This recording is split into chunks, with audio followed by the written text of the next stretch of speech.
Salut à tous et bienvenue sur TutoCoding. Ici, on vous apprend à devenir un développeur web pas à pas. Aujourd'hui, je vais répondre à une question très pertinente et certains débutants se posent souvent de savoir comment fonctionne réellement un site web. Mes chers abonnés, je vais commencer par vous expliquer en se posant une question simple. Un site web, c'est quoi réellement?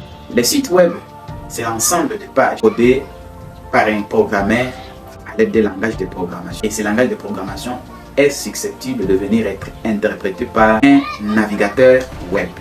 Nous avons plusieurs langages de programmation, mais quand on parle de langages de programmation cadrés sur le web, on parle de sites web, tant de langages qui sont interprétés par les navigateurs.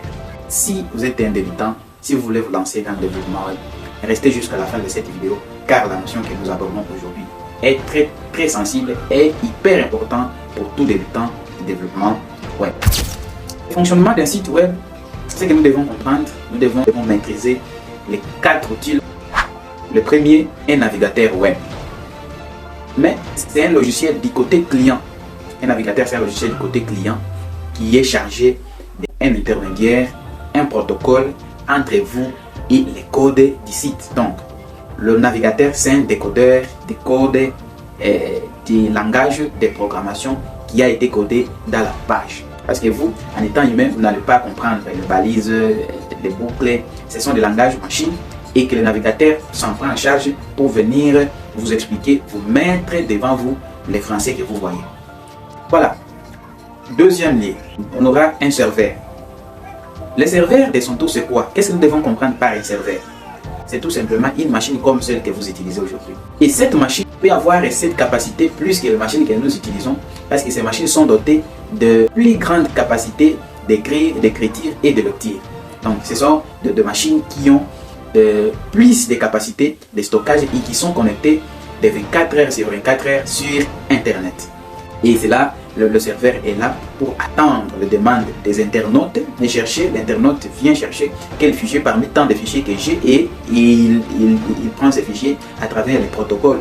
Et il y a dans l'entretemps les protocoles sécurisés, il y a d'autres, les protocoles non sécurisés, c'est pourquoi dans un certain moment vous allez trouver HTTPS et c'est un protocole qui est utilisé avec sécurité et un protocole HTTP qui n'est pas sécurisé et le protocole va prendre ces fichiers de votre site conformément à votre demande. Il vient placer dans le navigateur. Le navigateur, comme je vous ai expliqué, procède à l'interprétation du code contenu dans les pages et vous avez ce que vous avez à lire. En troisième lieu, les fichiers de votre site.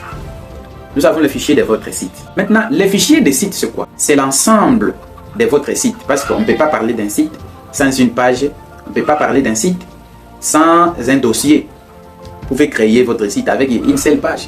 Vous mettez vos codes HTML, inclus CSS et JS et ça forme ce qu'on appelle site parce que site c'est l'ensemble de pages contenant dans le serveur qui est là pour venir être interprété par un navigateur. Et c'est ça un site. Ne confondez pas un site et il faut qu'il y ait plusieurs fonctionnalités. Non, un site simplement c'est l'affichage par entremise du serveur et des codes codés par un développeur comme vous.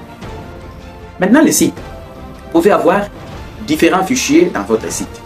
Vous allez stocker dans un dossier, par exemple, comme nous avons souvent tenté à appeler la première page ou la page principale index. Il y a index, la page admin, la page login. Donc, tous ces fichiers, vous allez les stocker dans un dossier que vous allez les stocker dans un dossier pour maintenant venir héberger. Et dès lors que ces fichiers se retrouvent dans un ordinateur qui est connecté de 24 heures à 24 heures sur Internet et est accessible avec une adresse, ça s'appelle maintenant le site Internet. Revenons dans le dernier point, URL. Comprenez avec moi URL ou l'adresse du site Internet. L'URL ici, c'est le référencement ou les noms que vous allez attribuer à votre adresse IP. Mes chers amis, mes chers développeurs, le URL, c'est tout simplement un système de gestion des noms des domaines. Alors, on peut dire de manière directe les noms des domaines. C'est ce que vous écrivez souvent www.monsite.com. Et c'est ça le URL. URL ici, c'est les références que vous allez préparer à votre serveur que lorsque je viendrai chaque fois cliquez www.monsite.com, allez chercher dans mes données, prenez-moi les fichiers tels. Et chaque ordinateur avec ces fichiers, d'abord l'ordinateur lui-même a une adresse. ce qu'on appelle l'adresse IP. Donc, derrière chaque nom de domaine, il y a une adresse IP. Ou le masque de l'adresse IP, on peut dire l'URL. Parce que je cache mon nom comme je suis l'ingénieur concepteur Tito. Et je peux vous dire aussi, quand vous appelez Tito Coding, réellement je vais répondre parce que dans Tito Coding, j'ai caché les éléments de notre nomination. C'est tout simplement ce qu'on parle de URL. Si ce contenu vous a aidé, n'hésitez pas de s'abonner, de liker, d'activer les cloches de notification pour ne pas rater de bonnes occasions et partager